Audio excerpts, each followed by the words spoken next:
Ito namang House prosecution, hindi ko rin maintindihan. Sabi ni De Lima, hindi, mali yung pinagagawa sa amin, yung ipinapacertify, unconstitutional, ultra vires, blah, blah, blah, blah, blah. No? Junel! Sabi naman ni Chua, ni Congressman Chua, we are trying our best para ito ay gampanan yung hinihiling, yung nire-require, hindi hinihiling. Pinag-uutos ng impeachment court. Hindi ko malaman kung sino sa kanila ang dapat sundin, ang gulo nila. Sila lang hindi pa magkasundo. Sabi ni De Lima, labag daw sa konstitusyon. Ay kung labag sa konstitusyon, ba't mo gagawin? Sabi ni Chua, gagawin. Ibig sabihin, pag pinagawa, tama yung utos. Masarap paguntugin minsan itong dalawang ito eh.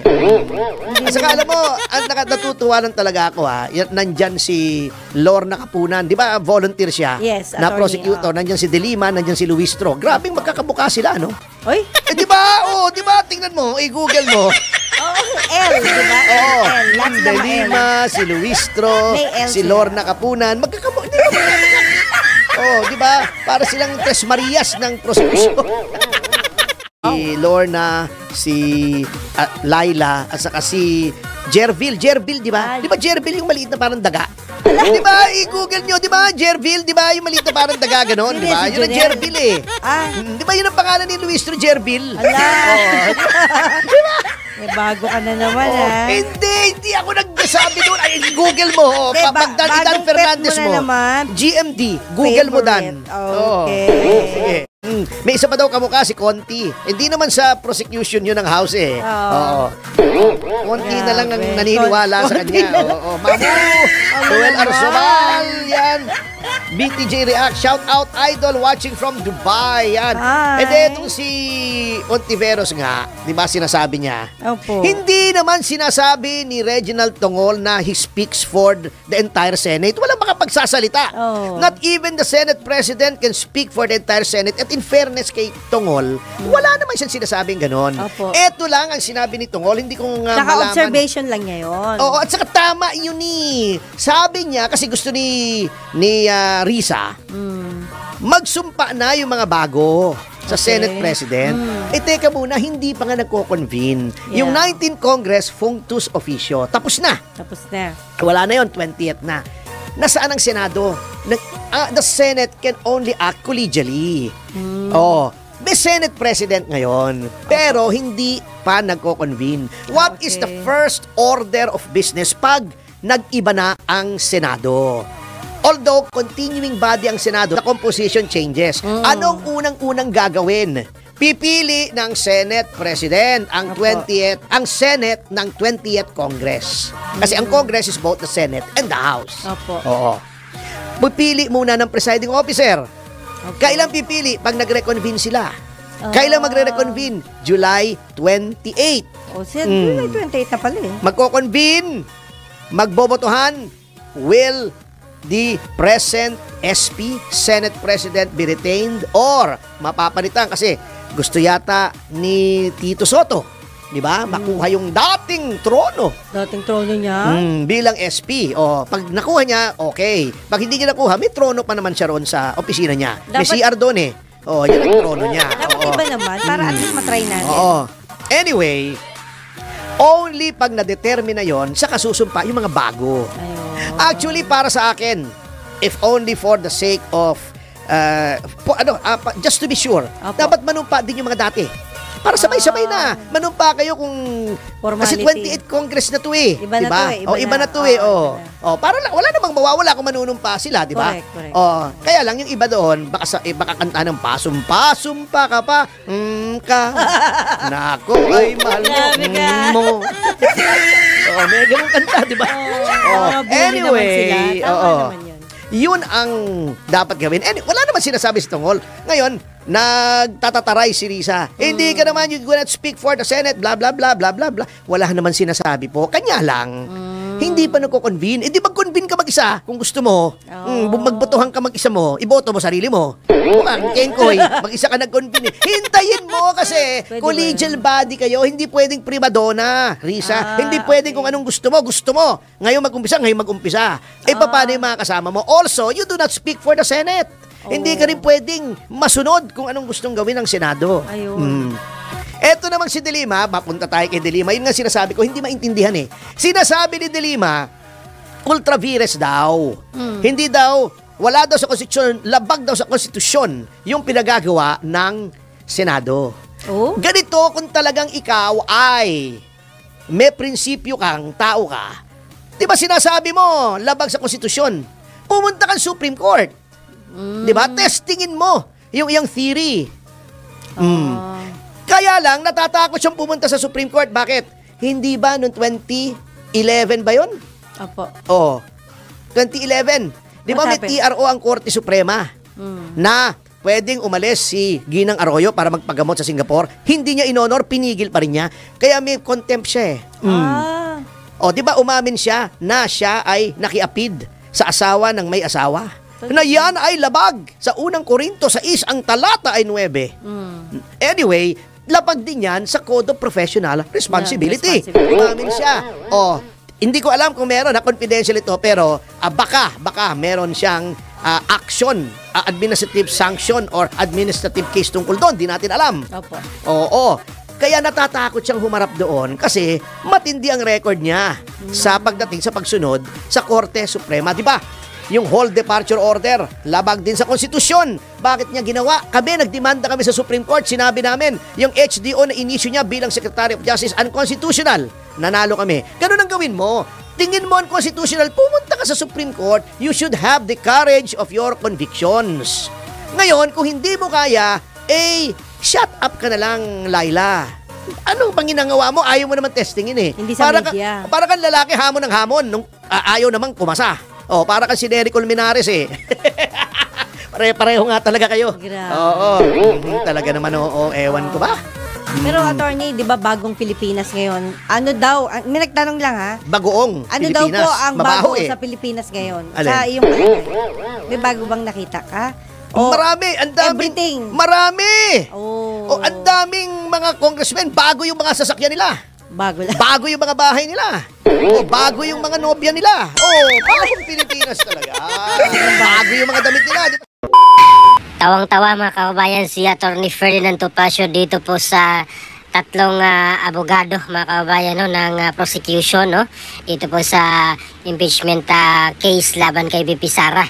Ay matatandaan natin na si Congresswoman Laila De Lima ay kinuha po nilang isa sa mga prosecution mga kababayan kasama dito si Congresswoman Jervil Luistro at itong bago na kinuha nila as a volunteer private prosecutor itong si Attorney Lorna Kapunan mga kababayan at yun pinagtatawanan po sila ni Attorney Ferdinand Topacio na magkamukha daw mga kababayan.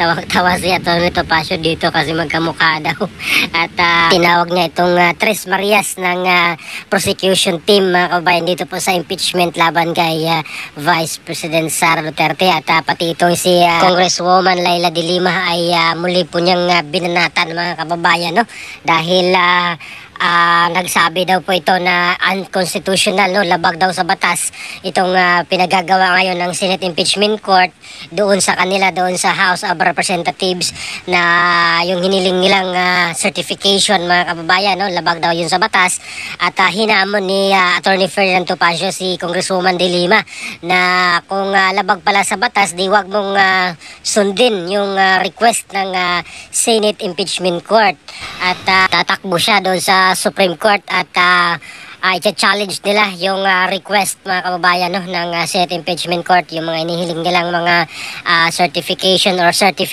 na magpapatunay na hindi po lumabag sa 1-year ban itong pag-file nila ng impeachment. At samantala magkaiba po ang sinabi naman ni Congressman Joel Chua at sinabi na gagawin nila yung makakaya nila na para makomply yung mga hinihiling ng or hinihingi ng Senate Impeachment Court mga kababayan para makapag-proceed na po sila dito sa proseso nila dito sa impeachment case na or impeachment trial na i-final nila laban kay VP Sara Duterte. At sinabi naman ito ni spokesperson or Senate Impeachment Court spokesperson na Attorney Reggie Tungol na makadepende or depende yung progress ng impeachment trial ni VP Sara kung ano po ang compliance itong or makomply na ng House of Representatives yung kanilang mga hinihinging mga dokumento, mga kababayan. At dito kay Congresswoman De Lima ay yun nga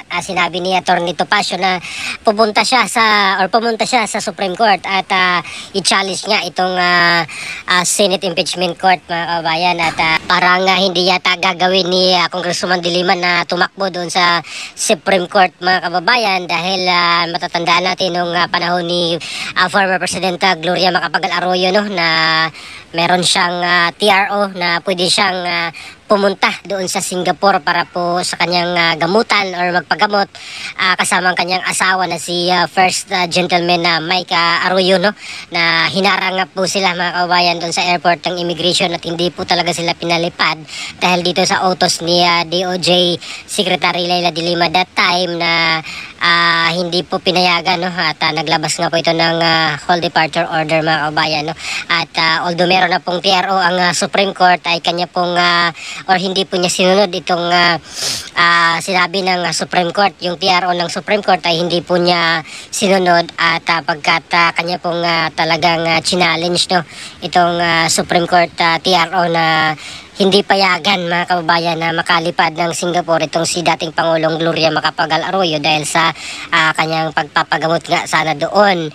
At meron nga daw po itong contempt, mga kababayan, itong si dating DOJ Secretary Leila de Lima at ngayon Congresswoman na ng ML Party List ay meron na po siyang bad record doon sa Supreme Court. At sinabi ni Atty. Topacio, tingnan natin kung kaya niyang pumunta doon sa Supreme Court dahil doon naman talaga ang takbuhan for the last itong remedy, mga kababayan, sa mga usaping legal. Ayan, so Supreme Court naman ang last na tatakbuhan, mga kababayan. Maging itong si Senadora Risa Hontiveros ay nakatikim din ng pagsupla ni Atty. Ferdinand Topacio dahil nagmamadali daw ito, mga kababayan, dito nga po sa impeachment proceedings na gustong-gusto na po ni Senadora Risa Hontiveros na manumpa na daw itong mga kasama niyang senador, mga kababayan, bilang mga judges doon sa Senate. At sinabi naman ni Atty. Topacio na hindi pwedeng gawin niya, hindi niya kayang utusan ang Senado at hindi siya ang magsasalita in behalf of the Senate dahil collegial body nga po itong Senate, marami sila mga senador at hinihintay pa nga, mga kababayan, itong mga papasok ngayon ng mga senador sa 20th Congress. Kaya sa July 28 ay magko-convene na po ang Senado para dito po sa 20th Congress, mga kababayan. At yung unang-unang gawin po nila ay mag-elect ng Senate President, kung sino yung papalarin. At ito nga po yung matunog na tatakbong Senate President, itong si dating Senador Tito Soto, or ngayon Senador na naman kasi nanalo siya, si Tito Soto. At itong si Senate President Chis Escudero, mga kabayan, na muling tatakbo nga po dito sa Senate Presidency. At tingnan natin kung sino po sa kanila, mga kabayan, ang papalarin na manalo dito sa Senate President sa 28th Congress, kung ma-retain kaya ni Senate President Chis Escudero. Although marami pong nagsabi na parang si Senate President Chis Escudero pa rin ang susuportahan, at yung ibang grupo naman, mga kababayan, ay kailangan daw ng bago, at ito nga po si Soto yung kanilang pambato, mga kababayan, bilang Senate President. Pero kung hindi manalo, mga kababayan, bilang Senate President ay meron naman po silang isa pang pwesto na makuha. It's either Senate Minority Leader or kaya maging Majority Leader, mga kababayan. So depende lang po yan sa kanilang usapan doon sa loob ng Senado. Ayan, so ano pong komento niyo, mga kababayan, dito po sa birada ni Atty. Topacio, na kung saan tawang-tawa po siya dito sa Tres Marias ng House Prosecution Panel, mga kababayan. Itong si Attorney Jervil or Congresswoman Jervil Luistro, si Attorney Lorna Capunan at itong si Congresswoman Laila De Lima. Ayan, so kaabang-abang mga kababayan kung ano pong mangyari dito po sa impeachment trial mga kababayan at kung matuloy ba kasi meron po mga petition mga kababayan sa Supreme Court naman itong kampo ni VP Sara na null and void itong impeachment complaint laban sa kanya at ito pang request nga ng Senate Impeachment Court mga kababayan yung certification ng mula dito sa House of Representatives kung hindi ba talaga nila nilabag itong 1-year ban mga kababayan. At dito rin magkakaproblema mga kababayan kung pwede bang or i-allow ba itong carry over dito po sa 28th Congress itong impeachment complaint mga kababayan na mula 19th Congress ay ipagpatuloy nila sa 28th Congress kasi marami po mga abogado ang nagsabi at pati na rin si dating Senador Francis Tolentino na nagsabing hindi pwedeng ma-carry over ng 28th Congress itong impeachment complaint or case na galing pa ng 19th Congress. Kaya ito pong issue na ito ay baka muling mabuhay mga kabayan ngayong 20th Congress at magpetisyon lalo na dito si Attorney or Senador Marcoleta mga kababayan. Talagang abangan natin kung baka isa to sa mag-raise nitong technicality na ito mga kababayan dito po sa impeachment laban kay Vice President Sara Duterte mga kababayan. So please comment down below. Maraming salamat. God bless po sa ating lahat.